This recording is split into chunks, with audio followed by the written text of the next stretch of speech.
Hello again. Today's video comes from a really skilled viewer, Prim Everdeen, and I'm going to show you hers or his, I've no idea, descriptive writing, which is also part narrative, and use that to show you how to get a top grade.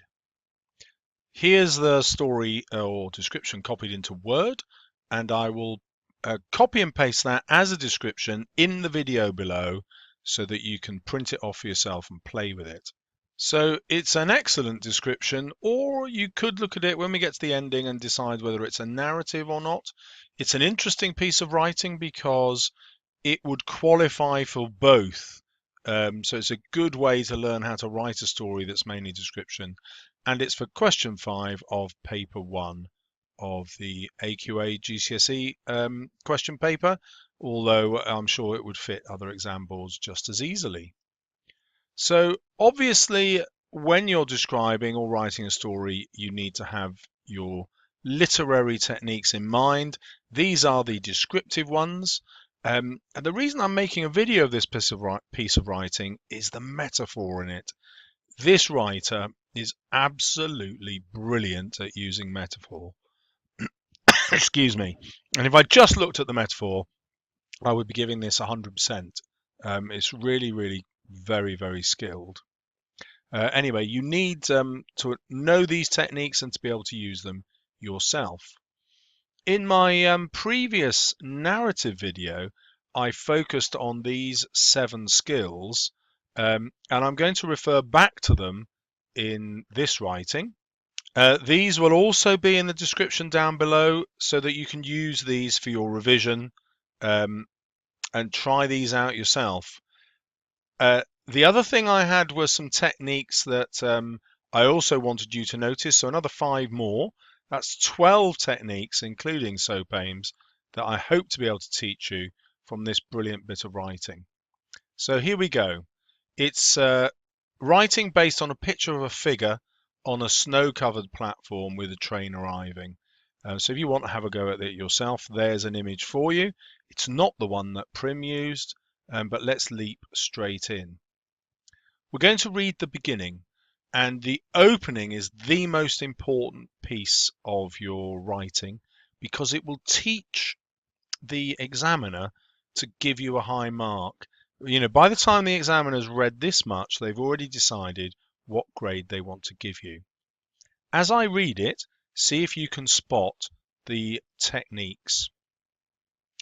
A sliver of breath escaped his mouth, momentarily forming wisps of smoke before vanishing, as ephemeral as his hopes of getting home by nightfall. Examining his frozen joints, he turned around once more and eyed at the platform. Still alone, his isolated figure, his black coat and boots were a scuff mark on the white snow that drowned the platform in its entirety. Okay, well, first let's focus on the vocabulary. A sliver of breath, wisps of smoke. His hopes are ephemeral like the smoke is, and instead of staring at the platform, he eyed at it, an unusual word choice. So immediately the examiner's pretty impressed with the quality of vocabulary. Next, I keep repeating in my videos the importance of powerful verbs. And look at what he's done here, or she's done.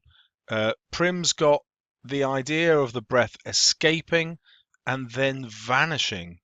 Now, why this is so powerful is it works as a kind of metonymy, a technique where one thing represents the character. So it's the character who wants to escape and the character who wants to vanish, as you will see later in the piece of writing. But it's the breath of this man that's doing the escaping and vanishing, not the man himself. So this is a really clever use of metonymy. And there you have the spelling of metonymy to use in your own writing. The paragraph finishes with 2 really powerful metaphors. So the figure on its own in its black boots is a scuff mark on the white snow. That's a lovely image. We get the idea of how dirty the platform is, even though it looks beautiful in a pristine white snow. And then this other metaphor, the snow that drowns the platform, gives us the idea that the snow is not welcome. Really sophisticated writing. There are a couple of issues that you'd want to play around with here. So at is redundant. So once more, and eyed the platform is more natural sounding. So we'll get rid of at. And then the word order of this is a bit problematic. Still alone, his isolated figure, his black coat and boots were a scuff mark. Well, we've got a problem here is that we've got a scuff mark, which is being formed by the figure and his black coat and his black boots. So a plural with a singular, which doesn't work. And then this is a mixed metaphor because you can't have a scuff mark on snow that's like sea, that's drowning. So we need to rearrange that. So it's simpler to rearrange it like this. Still alone, his isolated figure floated in the white snow that drowned the platform. So I've introduced the verb floated because it fits with the idea of drowning. Then I've put in its entirety in red here because we can delete it. We don't need that because the metaphor of drowning the platform already shows us that the platform is completely covered. That's what drowning's like. And therefore, this is telling us, and we don't need to be told because we've already been shown. And that's the beauty of metaphor. And then we have his black coat and boots were a scuff mark. And that becomes a new metaphor, which is not entirely connected to the drowning. Okay, here's the next paragraph. And I want to show you the importance of contrast and juxtaposition.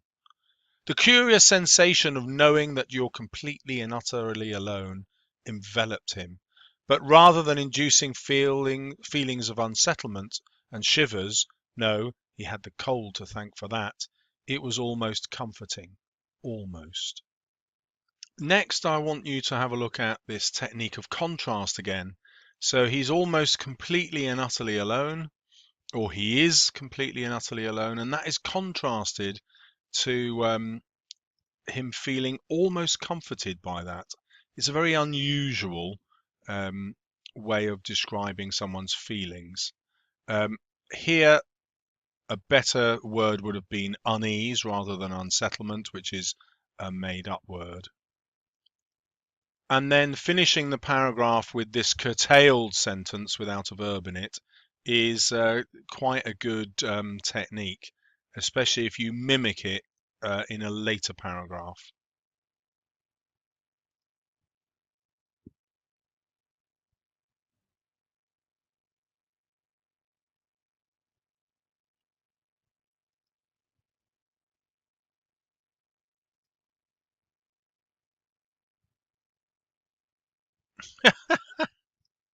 The shriek of the train arriving was a knife blade to his thoughts, and he raised his gaze, but it was as he thought. The opposite platform, the direction that would take him back to the place that caused a hard ball of lead to form in the pit of his stomach. He would not be going back there. So again, we've got a short sentence here to end the paragraph with. It's quite an effective technique.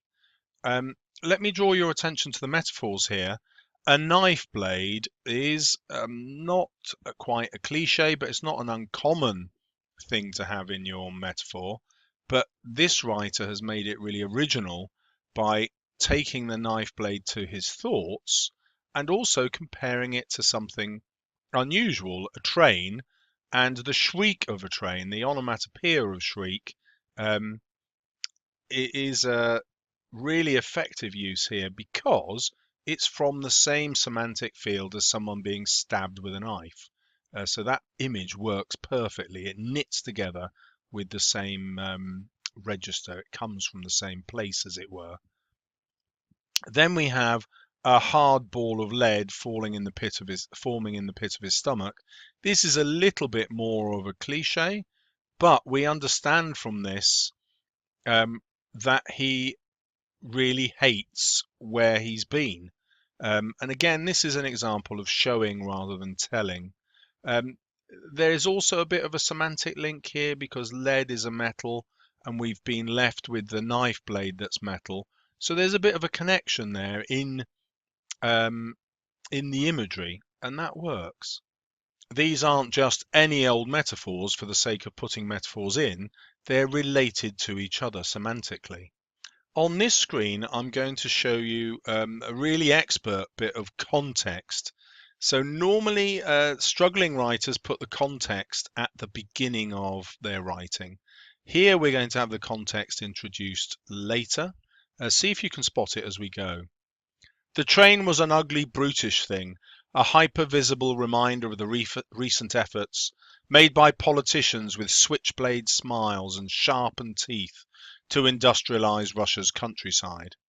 If the wind hadn't been whipping his cheeks sore and he had some feeling left in his muscles, he might have twisted his face into a joyless smile or barked a laugh, but he didn't. And the train didn't stop to acknowledge the solitary figure on the other side of the platform and simply continued its restless, shuddering journey across the grimy tracks. So this is a fantastic paragraph. I would argue that he could have begun with this paragraph, or she could have begun, because it is so packed full of techniques. Let's see how it works. First, we can see that we're in Russia, and we're in a place that's been industrialized that possibly used to be countryside. And we can infer from this that it's the industrial part that he's left, and that's why he doesn't want to go back to it. Then we have this description of the politicians with this brilliant bit of sibilance, their switchblade smiles and their sharpened teeth. Obviously, that's a sinister description with the sibilance, but another brilliant metaphor. We can see that their smiles are like flick knives, but flick knife doesn't have the sibilance to it, so changing it to switchblade is a brilliant idea. And it also has another advantage. It shows us that these politicians are likely to switch. In other words, probably support whichever is the most powerful leader. They're corrupt. We can infer that from not just the fact that their smiles are dangerous, but that allusion to switching really confirms it for us. And then we get the idea from sharpened teeth that they're animal-like here. You probably picture a shark automatically. And again, the sibilance does that. Shark begins with the SH, which we get from sharpened teeth. And it's just an association of sound that's so sophisticated here. And I love this description for that reason. Again, we've a brilliant example of metonymy again here. So the train is described in such a way as to describe the society and government in Russia. So it is ugly and brutish in the same way that the government is. The use of the word thing shows us the not the narrator, sorry, the protagonist's view that he feels superior or treated inferior by this government. And the two listed adjectives here work really well to emphasize how horrible his experience is. We understand his feelings through contrast again, the joyless smile or the barked laugh, which he might have given, but he didn't. So we can see his state of unhappiness, which is contrasted to another state, which would have been almost happiness, a smile, but actually that smile would be joyless, a laugh, but actually that laugh would be barked, again, like an animal. And so we can see the effect of the environment on our protagonist here and how it's reduced him to misery, much more so than the weather has. There's this great alliteration here of wind and whipping. That's almost onomatopoeic whipping. We can hear the wind blustering around him as he gets colder and colder. Then we have this really effective personification here. The train didn't stop to acknowledge the solitary figure. Again, that's a contrast. The train full of people, the solitary figure alone on the platform. But remember, the train is also a metaphor, as it was up here, for the Russian state. And so we get the sense of this isolation not just being on the train tracks, but in his life, in the situation he finds himself in society. Now, this ending to the paragraph is fantastic because he or she, sorry, I don't know which, echoes the structure of the first sentence. Look, so there we had the two listed adjectives. Here we've got them again, and we're also looking at a description of the train at the end, as it was at the beginning. And then this adjective to describe the tracks kind of describes his future stretching out before him. We infer from it that he's living a grimy existence as a result of the way this government treats its people. And then again, we've got this metonymy again, where the restlessness of the train and the shuddering of the train actually reflects the feelings of the man who is restless and shuddering, waiting in this cold weather. And we infer also waiting for a better future. On this screen, I really want you to listen out for the effect of the varied sentence forms. One of the advantages of hearing the writing is that you can see what the point of varying the sentence forms is. It's not just a random thing to do. Polluted exhaust choked his lungs and he grimaced, resisting the urge to cough. The dark grey smoke merely added to this black and white world devoid of colour. Now that the train was gone, with its beads of red light, he was plunged back into that lacklustre reality. Black, white, grey. Another shade of grey. He was living in an undeveloped photograph, the film of which had been forgotten about and left to gather dust in the attic. Hopefully you picked up the rhythm of the black, white, grey, another shade of grey, this kind of plodding rhythm that reflects perhaps his plodding sense of his own life, that he's just plodding through it. You might argue that it mimics the sound of the train on the tracks. I don't know, but you could argue that. Then we have this fantastic metaphor here. He was living in an undeveloped photograph. I love that. It works brilliantly with his description of everything being black and white and grey. And this idea that the photograph is undeveloped is again a metaphor for his life, isn't it? Again, this is metonymy at work. Absolutely fantastic. This doesn't quite work. The film of which had been forgotten about and left to gather dust in the attic. Well, actually, no, I've changed my mind. That would be the negative film, wouldn't it? So it's not actually printed as a photograph. So no, I take it back. That works perfectly. And we get a sense of that he has just been forgotten. Again, this is a metonymic description where the object describes the man. And if you've been watching my videos on narrative and description, you'll know that the alliteration with the F, this fricative, is always violent because you bare your teeth when you make the F sound. That's why our F word exists, because it's a violent facial expression and conveys violent emotion. And so from this, we get his own disgust at how his life is panning out.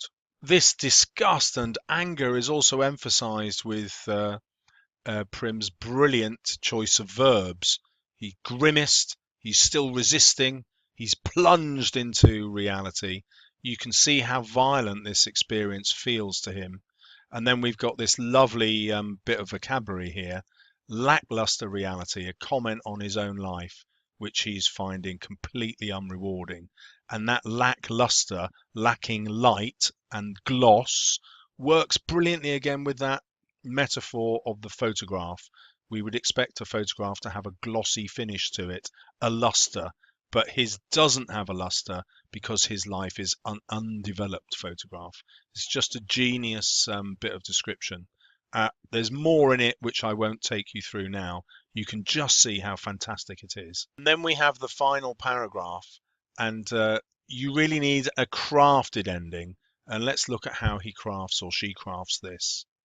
He unclenched his fist and stretched out his fingers, marvelling at how they were shaking. They ached for home and a cigarette, and he let his hand drop. He didn't have long, but who knew?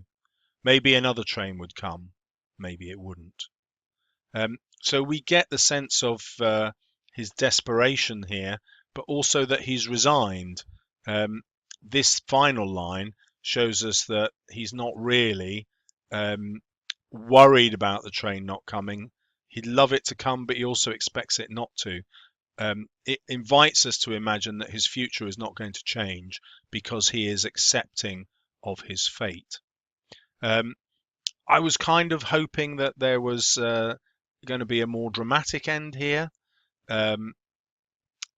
We could have a bit more of a sense of hopelessness, which is suggested by this phrase, he let his hand drop. If the writer had built on that, we would associate that more with despair. And he didn't have long. It would be quite an ambiguous way to end, but I quite like that. It's a stylistic choice, but ending here would give us a sense that perhaps there's an element of threat in where he is. And if I were to rewrite this, I would have included some elements of threat earlier in the paragraph, especially when I was talking about the politicians. It's a really difficult choice. It would also work really well with this violent description here. He unclenched his fist and stretched out his fingers. So we'd then infer that he's been preparing for violence here and has now decided not to pursue it. Marveling at how they were shaking could be from the cold or could be from fear. He's aching for home, perhaps because he wants to get away from something rather than actually to get home. And a cigarette also, we would infer from that he's calming his nerves. Why isn't he smoking now? Does he want to remain hidden? He doesn't want the light to be revealed. So just a few more clues earlier in the piece of writing might have presented him as a pursued figure who is desperate to escape. And the reason that would be a properly crafted ending is that it would link us back to that first paragraph with that image of escape that we were presented with. Yeah, so the writer has set up a situation where we're imagining this person wants to escape, but that doesn't get followed through fully during the rest of the writing.